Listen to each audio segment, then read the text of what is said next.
Oh,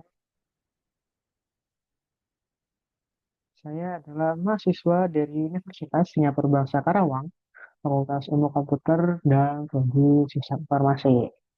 Nah, pada kesempatan kali ini, saya akan mempresentasikan topik mengenai analisis sistem DeFi atau Decentralized Finance. Topik ini sangat relevan dengan perkembangan teknologi keuangan modern karena DeFi menawarkan sistem keuangan yang tidak lagi bergantung pada lembaga perantara seperti bank, melainkan berjalan secara terdesentralisasi di atas teknologi blockchain. Nah, tujuan dari presentasi ini adalah untuk memahami yang pertama, apa itu DeFi atau apa itu DeFi atau Decentralized Finance dan bagaimana konsep dasarnya. Yang kedua, komponen dan arsitektur sistem DeFi. Yang ketiga, analisis keunggulan dan resiko yang dimiliki DeFi. Yang keempat, contoh penerapan nyata dan prospeknya di masa depan. Kalau itu, kita langsung aja masuk ke yang pertama, yaitu pengertian dan konsep DeFi. DeFi adalah singkatan dari Decentralized Finance, yaitu ekosistem layanan keuangan berbasis blockchain yang tidak dikendalikan atau dikendalikan oleh otoritas tunggal seperti bank sentral atau perusahaan fintech. Semua transaksi dan layanan dalam sistem DeFi dijalankan oleh smart contract, yaitu program otomatis yang berjalan di blockchain, biasanya di jaringan Ethereum.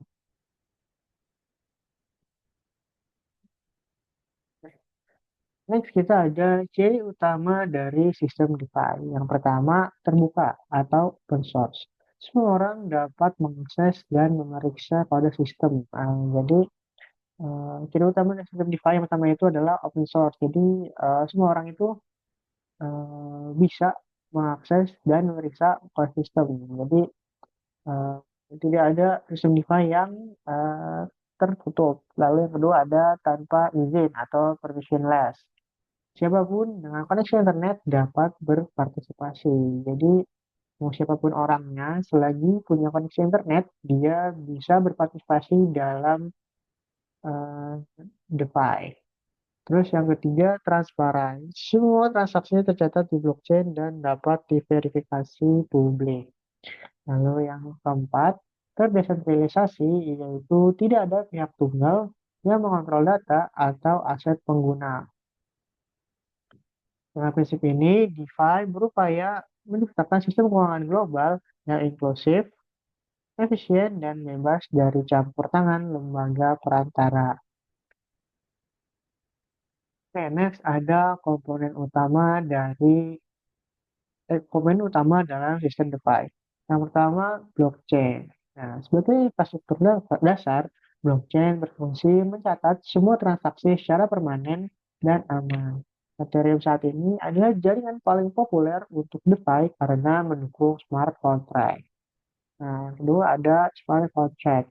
Ini adalah inti dari sistem DeFi. Smart contract adalah program otomatis yang mengeksekusi transaksi sesuai aturan yang telah ditentukan tanpa memerlukan pihak ketiga. Lalu yang ketiga ada cryptocurrency dan token. Token seperti Ethereum, DAI atau USDC digunakan untuk transaksi dan jaminan atau kolateral. Lalu selanjutnya ada protokol dan DApp atau Decentralized Application. Aplikasi DeFi seperti Uniswap untuk pertukaran token atau EEV untuk pinjam meminjam dan MakerDAO untuk stablecoin dibangun di atas protokol DeFi. Terus yang terakhir ada wallet atau e-wallet atau dompet digital. Seperti MetaMask berfungsi untuk menyimpan aset kripto dan berinteraksi dengan aplikasi DeFi. Terus ada arsitektur dan cara kerja DeFi. Secara teknis, arsitektur sistem DeFi dapat dijelaskan melalui tiga lapisan utama. Nah, pertama ini lapisan infrastruktur, terdiri dari blockchain, yaitu seperti Ethereum. Solana, dan sebagainya.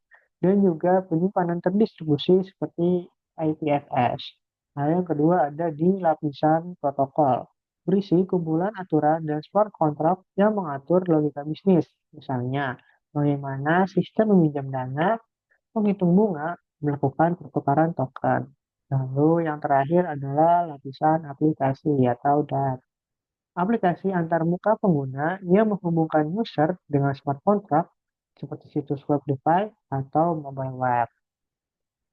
Nah, proses umum dalam DeFi, misalnya pada sistem lending atau pinjam-meminjam, adalah yang pertama, pengguna mengucap aset kripto sebagai jaminan.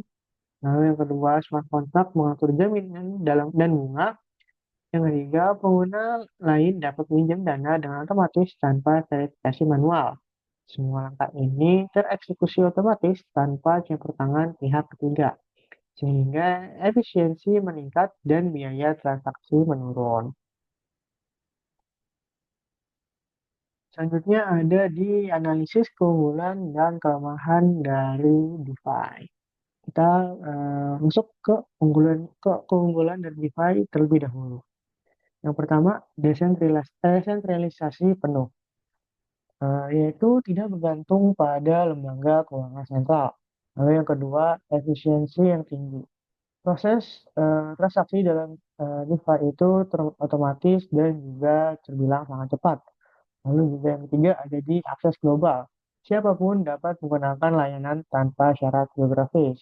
Jadi siapapun bisa menggunakan layanannya walaupun dari berbagai negara. Jadi selagi mereka punya internet, mereka bisa mengakses DeFi.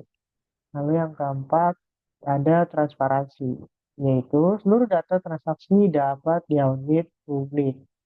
Jadi,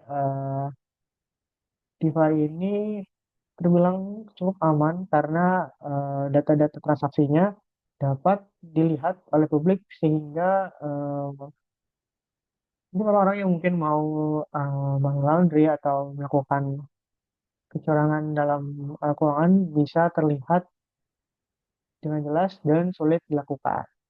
Terus yang terakhir ada inovasi cepat. Karena berbasis open source, developer dapat menggabungkan berbagai protokol untuk menciptakan produk baru. Next-nya ada di kelemahan dan resiko dari DeFi itu sendiri. Yang pertama, resiko keamanan smart contract. Bug atau celah dalam kode dapat menyebabkan kehilangan dana. Yang kedua, ketergantungan pada jaringan blockchain. Jika jaringan lambat atau mahal, kinerja DeFi ikut terganggu. Dan yang ketiga, kurangnya regulasi. Sulit melindungi pengguna saat terjadi kerugian atau penipuan.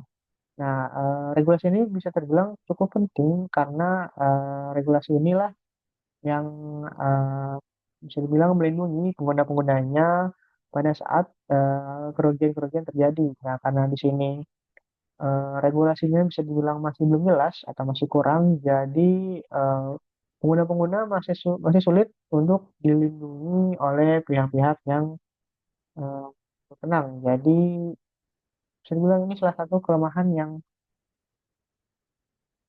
tidak ya kelemahan yang tidak begitu besar, tapi cukup berbahaya jika kita sudah tidak beruntung kena kerugian di DeFi atau mungkin kena penipuan. Nah, lalu yang keempat, resiko likuiditas dan prioritas aset. Nilai kripto dapat berubah drastis. Nah, karena kripto itu tidak punya nilai tetap karena dia akan selalu naik dan turun. Jadi resiko likuiditas dan kualitas asetnya ini bisa dibilang cukup tinggi jika mungkin kriptonya lagi turun. Jadi otomatis eee, aset kita juga ikutan turun gitu. Jadi ya kita harus benar-benar analisis sebelum masuk ke DeFi. Lalu yang terakhir atau yang kelima ada serangan cyber seperti flash flood attack dan rug pull. Nah, next-nya ada studi kasus dan contoh nyata dari DeFi sendiri. Yang pertama ada di Uniswap. Unisep, yaitu adalah platform Decentralized Exchange atau DEX yang memungkinkan pengguna menukar token tanpa perantara. Jadi, yang pertama teknologinya Automated Market Maker atau AMM dan kelebihan dari Unisep itu sendiri ada tanpa order book, yaitu harga ditentukan oleh algoritma likuiditas.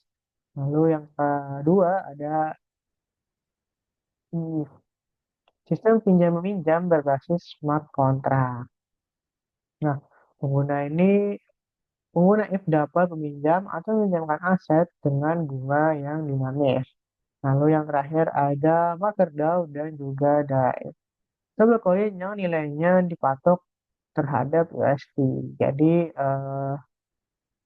MakerDAO dan DAI ini dikendalikan oleh mekanisme smart contract, bukan lembaga sentral. Jadi bukan lembaga sentral seperti bank ataupun wallet atau bank yang mengatur mekanisme smart kontraknya. Jadi dikendalikan oleh mekanisme smart contract. Jadi bukan lembaga sentral seperti bank-bank yang mengendalikannya. Ini kita masuk ke kesimpulan dari sistem analis DeFi. Dari analisis yang telah dijelaskan, dapat disimpulkan bahwa DeFi adalah inovasi besar dalam dunia keuangan digital karena menghadirkan sistem yang terbuka, transparan, dan efisien. Namun, karena masih relatif baru, sistem DeFi juga memiliki tantangan serius di bidang keamanan, regulasi, dan juga skalabilitas. Kedepannya, pengembangan DeFi yang ideal adalah menggabungkan keunggulan desentralisasi dengan perlindungan hukum dan keamanan yang kuat, agar sistem ini dapat menjadi bagian dari infrastruktur keuangan global yang berkelanjutan. Nah, mungkin sekian teman-teman penjelasan saya mengenai analisis sistem DeFi itu sendiri. Jadi, hmm, sekian. Sampai bertemu di video selanjutnya. Oke.